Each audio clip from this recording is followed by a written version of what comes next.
ഉണ്ടാക്കുന്നത് സൂഫിയാനി ബിരിയാണിയാണ്. സൂഫി ബിരിയാണി എന്ന് പറഞ്ഞാൽ ശരിക്കും ഒരു ഹൈദരാബാദി സ്റ്റൈലിലുള്ളൊരു ബിരിയാണിയാണ്. നോർമൽ ഹൈദരാബാദി ബിരിയാണീനേക്കാളും നല്ല ടേസ്റ്റാണ്. പക്ഷേ കാണുമ്പോൾ നിങ്ങൾക്ക് തോന്നും മഞ്ഞളൊന്നും ചേർക്കാത്തത് കൊണ്ട്, മഞ്ഞളില്ല, മറ്റ് മസാലപ്പൊടികളൊന്നും ഇല്ലാത്തത് കൊണ്ട് കാണാനൊരു ലുക്ക് തോന്നില്ല സാധാരണ ബിരിയാണിൻ്റെ അത്ര. പക്ഷേ നല്ല ഫ്ലേവർഫുള്ളായിട്ടുള്ളൊരു ബിരിയാണിയാണ്, നല്ല ടേസ്റ്റിയാണ്. അപ്പോൾ അത് എങ്ങനെ ഉണ്ടാക്കാൻ നോക്കാം. ഇതിന് വേണ്ടിയിട്ട് ഞാനൊരു ബിരിയാണി ഉണ്ടാക്കാൻ ഉദ്ദേശിക്കുന്ന പാത്രത്തിൽ 1 ടേബിൾ സ്പൂൺ നെയ്യ് ഒഴിച്ചു കൊടുത്തിട്ടുണ്ട്. നെയ്യ് നന്നായിട്ട് ചൂടാവുമ്പോൾ ഒരു സവാളയുടെ പകുതി, അത് ഓപ്ഷണലാണ്, നമുക്ക് ഗാർണിഷിങ്ങിനുള്ള സവാളയാണ്. അപ്പോൾ അത് ഗാർണിഷിങ് വേണം എന്നുണ്ടെങ്കിൽ മാത്രം ചെയ്താൽ മതി. നമ്മൾ വീട്ടിലൊക്കെ സാധാരണ കഴിക്കാൻ വേണ്ടി ഉണ്ടാക്കുമ്പോൾ ശരിക്കും ഗാർണിഷിങ് ഇഷ്ടമല്ലെങ്കിൽ അത് ഒഴിവാക്കാം കേട്ടോ. അപ്പോൾ അതൊന്ന് ഫ്രൈ ചെയ്ത് മാറ്റി വെക്കുന്നുണ്ട്. നമുക്ക് അവസാനം ഇത് ആവശ്യം വരുള്ളൂ, എന്നാൽ പോലും ആദ്യം തന്നെ ചെയ്ത് വെക്കുകയാണ്. അപ്പോൾ അതവിടെ മാറ്റി വെക്കുക. ഇനി അതിലേക്ക് ഒരു 4-5 അല്ലി വെളുത്തുള്ളി, ഒരു ചെറിയ കഷ്ണം ഇഞ്ചി, 1 ടീസ്പൂൺ കുരുമുളക്, കുരുമുളകിൻ്റെ പൊടിയല്ല, 3 പച്ചമുളക്. ഞാനിപ്പോൾ ഇവിടെ 1/2 കിലോ ചിക്കൻ എടുത്തിട്ടുള്ളൂ. അപ്പോൾ അതിലേക്കുള്ള അളവുകളാണ് കാണിക്കുന്നത്. 2 കപ്പ് അരിയിലേക്ക് 1/2 കിലോ ചിക്കനാണ് ഞാൻ എടുത്തിട്ടുള്ളത്. ഇനി ഇതൊന്ന് ജസ്റ്റ് ഒന്ന് റോസ്റ്റ് ചെയ്യണം. നമ്മൾ വേറെ എരിവിന് വേണ്ടിയിട്ട് വേറെ മുളക് പൊടിയൊന്നും ചേർക്കുന്നില്ല. അപ്പോൾ എരിവ് കൂടുതൽ വേണമെന്നുണ്ടെങ്കിൽ പച്ചമുളകിൻ്റെ അളവ് കൂട്ടാം. ഇനി ഇത് നമുക്കൊന്ന് അരച്ചെടുക്കുകയാണ് വേണ്ടത്. അതിലേക്ക് നമ്മൾ തൈര് ഒഴിച്ച് കൊടുക്കുകയാണ്. തൈര് അത്യാവശ്യം കൂടുതൽ വേണം. നല്ല പുളിയുള്ള തൈര് ആണെങ്കിൽ അതിനനുസരിച്ച് അളവ് കൂട്ടിയോ കുറച്ചോ എടുക്കാം. ഞാനിപ്പോൾ 3 ടേബിൾ സ്പൂൺ എടുത്തു. അതിലേക്ക് അത് ചേർത്തിട്ട് നന്നായിട്ട് അരച്ചെടുത്തു. തക്കാളി ചേർക്കുന്നില്ല നമ്മളിതിൽ, അതുകൊണ്ടാണ് തൈര് അധികം വേണമെന്ന് പറഞ്ഞത്. അപ്പോൾ ഇതാ 1/2 കിലോ ചിക്കൻ എടുത്ത് വെച്ചിട്ടുണ്ട്. അതിലേക്ക് നമ്മൾ ഈ പേസ്റ്റ് ഒഴിച്ചു കൊടുക്കുകയാണ്. ഇനി അത് കുറച്ച് സമയം നമ്മൾ റെസ്റ്റ് ചെയ്യാൻ വെക്കും, ഒരു അരമണിക്കൂർ. അതിലേക്ക് ഒരു പിടി മല്ലിച്ചപ്പ് അരിഞ്ഞത്, അതിൻ്റെ നേർപകുതി പുതിനയില അരിഞ്ഞതും കൂടി ഇട്ട് കൊടുക്കുക. മല്ലിച്ചപ്പ് കുറച്ച് കൂടുതലായാലും കുഴപ്പമില്ല, പുതിന കൂടി പോവാതെ നോക്കുക. പാകത്തിനുള്ള ഉപ്പും ഇട്ട് കൊടുക്കുക. ഇനി ഇത് നന്നായിട്ടൊന്ന് മിക്സ് ചെയ്തതിന് ശേഷം ആണ് നമ്മൾ റെസ്റ്റ് ചെയ്യാൻ വെക്കുന്നത്. അപ്പോൾ അതിലേക്ക് ഈ തൈരൊക്കെ ചേർത്തത് കാരണം ചിക്കൻ ഒന്ന് സോഫ്റ്റായി വരും. ഇനി നമ്മൾ നേരത്തെ ഇതൊക്കെ ഫ്രൈ ചെയ്ത് മാറ്റിയ സെയിം പാത്രത്തിലേക്ക് തന്നെ എണ്ണ കൂടുതൽ വേണമെന്നുണ്ടെങ്കിൽ ഒഴിക്കുക കേട്ടോ. ഞാൻ കൂടുതൽ എണ്ണ ഒഴിച്ചിട്ടില്ല, ആദ്യം ഒഴിച്ച എണ്ണ മാത്രമേ ഉള്ളൂ. അതിലേക്ക് 2 സവാള സ്ലൈസ് ചെയ്ത് ഇട്ട് കൊടുക്കുന്നുണ്ട്. 2 ചെറിയ സവാളയാണ്, തീരെ ചെറിയ സവാള ആയതുകൊണ്ടാണ് 2 എടുത്തത്. നമുക്ക് 1/2 കിലോ ചിക്കനേ ഉള്ളൂ, അതുകൊണ്ട് അത്രയ്ക്കും ഒരുപാട് സവാള വേണ്ട. മാത്രമല്ല നമ്മൾ ബാക്കി കാര്യങ്ങളെല്ലാം അരച്ചാണ് ചേർത്തത്. ഇതിലേക്ക് സൈഡിലേക്ക് മാറ്റി വെക്കുക സവാള. അതിലേക്ക് ഒരു ചെറിയ കഷ്ണം, 2 ചെറിയ കഷ്ണം പട്ട, അതുപോലെ ജാതിപത്രി 1ൻ്റെ പകുതിയാണ് ഇട്ടിട്ടുള്ളത്, 2 ഏലക്കായ, 2 ഗ്രാമ്പൂ. നമ്മൾ ഗരം മസാല ചേർക്കുന്നുണ്ട് അവസാനം, അതുകൊണ്ടാണ് ഈ സ്പൈസസ് ഒക്കെ വളരെ കുറച്ച് മാത്രം ചേർത്തത്.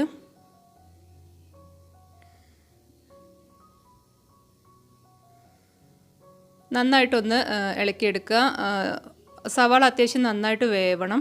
അപ്പോൾ അതാ ഈ ഒരു കളറിലായി വന്നിട്ടുണ്ട്. ഇതിലേക്ക് നമ്മൾ നേരത്തെ മാറ്റി വെച്ചിട്ടുള്ള ചിക്കൻ ഇട്ട് കൊടുക്കുകയാണ്. അത്യാവശ്യം മാരിനേറ്റ് ആയി കഴിഞ്ഞതിന് ശേഷം ഒരു അരമണിക്കൂർ, മിനിമം അരമണിക്കൂറെങ്കിലും വെക്കണം, അപ്പോഴാണ് കൂടുതൽ ടേസ്റ്റ് ഉണ്ടാവുക. ഇനി ഇത് ഇതിലിട്ടിട്ടൊന്ന് വേവിച്ചെടുക്കുകയാണ് വേണ്ടത്. ഇപ്പോൾ കുറച്ച് നമ്മൾ അടച്ച് വെച്ച് വേവിക്കുമ്പോൾ കുറച്ച് വെള്ളമൊക്കെ ഇറങ്ങി വരും. വേറെ വെള്ളമൊന്നും നമ്മൾ ഒഴിക്കേണ്ട ആവശ്യമില്ല. ചിക്കൻ പീസസ് ഇതിൽ കിടന്നിട്ട് തന്നെ വേവണം, കാരണം പിന്നെ നമ്മൾ ചിക്കൻ വേവിക്കണില്ലല്ലോ, അപ്പോൾ ദം ചെയ്തെടുക്കണേ ഉള്ളൂ. അപ്പോൾ ഇതിൽ കിടന്നിട്ട് തന്നെ ചിക്കൻ ഒന്ന് വേവണം. അടച്ച് വെച്ചിട്ട് വേവിക്കുക. ആ സമയം കൊണ്ട് നമ്മൾ വേറൊരു പേസ്റ്റ് ഉണ്ടാക്കി എടുക്കുകയാണ്. ഇതിലേക്ക് മിക്സിയുടെ ജാറിലേക്ക് ഒരു 8-10 അണ്ടിപ്പരിപ്പ് കുതിർത്തത്, വെള്ളത്തിലിട്ടിട്ട് ഒരു 10 മിനിറ്റ് കുതിർത്തത്, പിന്നെ 1/4 കപ്പ് തേങ്ങ ചിരവിയതും കൂടി ഇട്ട് കൊടുത്തു. അതിലേക്ക് കുറച്ച് വെള്ളം ഒഴിച്ചിട്ട് വേണം പേസ്റ്റാക്കി അരയ്ക്കാൻ. പാലുണ്ടെങ്കിൽ പാലൊഴിച്ച് കൊടുക്കുക.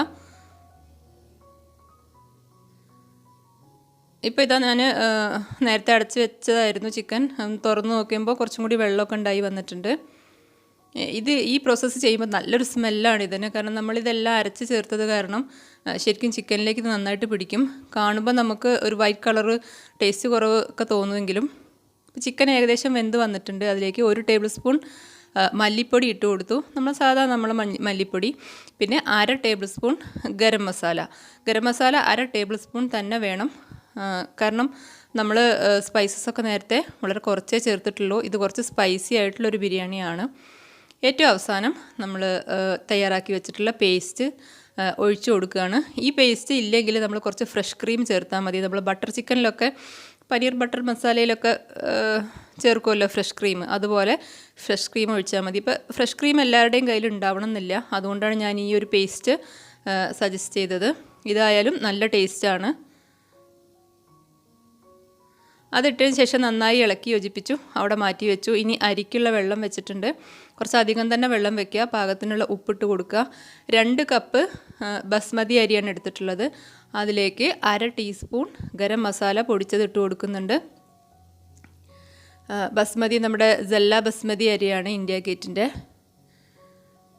അരി നന്നായിട്ട് കഴുകി വെള്ളം വാർത്ത് വെച്ചിട്ടുള്ളതാണ്. നേരത്തെ തന്നെ വെള്ളം വാർത്ത് വെച്ചിരുന്നതാണ് അരിപ്പയിൽ. ഇപ്പോൾ അരി ഇട്ട് കൊടുത്തിട്ടുണ്ട്. ഇനി ഇതിലേക്ക് വേണമെന്നുണ്ടെങ്കിൽ കുറച്ച് ഓയിലൊന്ന് ഒഴിച്ചു കൊടുക്കാം.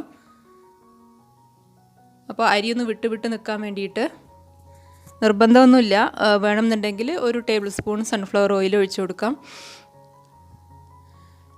അരി നന്നായിട്ട് തിളച്ചിട്ടുണ്ട്. നമ്മളൊരു 3/4 വേവാകുമ്പോൾ തന്നെ ഇത് കോരിയെടുക്കും. കാരണം നമ്മൾ ദമ്മിൽ കിടന്നിട്ടും കൂടി ഇതൊന്ന് വേവും. അപ്പോൾ ഇപ്പോൾ ഇതാ ഏകദേശം ആയി വന്നിട്ടുണ്ട്. അരി നന്നായി വെന്ത് വന്നിട്ടുണ്ട്.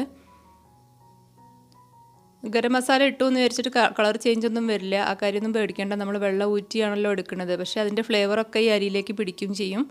അപ്പോൾ ഒന്ന് ഞെക്കി നോക്കുമ്പോൾ അരി അത്യാവശ്യം വേവായിട്ടുണ്ട്. ഒരു 3/4 വേവ് ആകുമ്പോൾ തന്നെ കോരിയെടുക്കാം. നമ്മുടെ ചിക്കനും റെഡി ആയിട്ടുണ്ട്. ചിക്കനിലേക്ക് അവസാനം നമ്മൾ 1 ടേബിൾ സ്പൂൺ നെയ്യ് ഒഴിച്ച് കൊടുക്കുന്നുണ്ട്. കാരണം നമ്മൾ തുടക്കത്തിൽ ഒരുപാട് നെയ്യൊന്നും ഒഴിച്ചു കൊടുത്തിട്ടില്ല. ആ പാത്രത്തിൽ നേരത്തെ ഉണ്ടായിരുന്ന ആ നെയ്യ് മാത്രമേ ഉണ്ടായിരുന്നുള്ളൂ. അപ്പോൾ അവസാനം 1 ടേബിൾ സ്പൂൺ നെയ്യ് ഒഴിച്ച് കൊടുത്തു. ഒരുപാട് നെയ്യ് ചേർക്കാത്തൊരു ബിരിയാണിയാണ് സൂഫി ബിരിയാണി.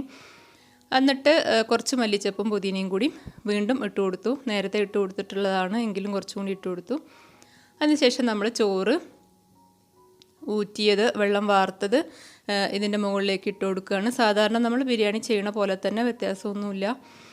പക്ഷേ ശ്രദ്ധിക്കേണ്ട ഒരു കാര്യം, നമ്മൾ അണ്ടിപ്പരിപ്പൊക്കെ അരച്ച ക്രീം ചേർത്തത് കൊണ്ട് പെട്ടെന്ന് കരിയാനുള്ള സാധ്യതയുണ്ട് നമ്മുടെ സാധാരണ ബിരിയാണിനേക്കാളും. അപ്പോൾ ലോ ഫ്ലെയിമിൽ ഒരു 10 മിനിറ്റ് ദം ചെയ്താൽ മതി.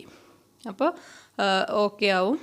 ഇടയ്ക്കിടയ്ക്ക് മല്ലിച്ചപ്പ് ഇട്ട് കൊടുക്കുന്നുണ്ട്. അതുപോലെ റൈസ് ഇട്ട് കൊടുക്കുമ്പോൾ അതിൻ്റെ ഇടയ്ക്ക് വേണമെന്നുണ്ടെങ്കിൽ മാത്രം മല്ലിച്ചപ്പ് ഇട്ട് കൊടുക്കുക.